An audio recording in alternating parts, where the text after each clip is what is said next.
mi ò sí ọ̀rọ̀ sọ everybody ló ti ya wèrè ṣe tó ẹ̀yin lẹ gbogbo ala fẹ́ ya wèrè papọ̀ because tá àbí gbogbo àbá ya wèrè àwọn lè rí sí ìjọ tí obìnrin ti ń gbá òbò lórí TikTok mo ti mọ̀ pé ó ti yí pátápátá boko lọ fa pàkà bo mo ní kó bo pa obìnrin yóò bò kí ta ẹni kí ló gbé sóbò mo kàn gbọ́ pa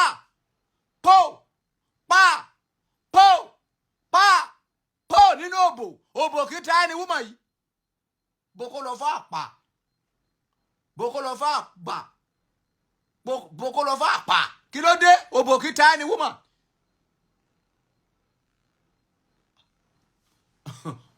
ọ̀rọ̀ generation yóò yé mi mọ́. I don't understand you. láì ṣe báàlù lẹ́gbẹ́ sórí òbò mo wọ́pọ̀ pa òbò ló ń ké yẹn o pa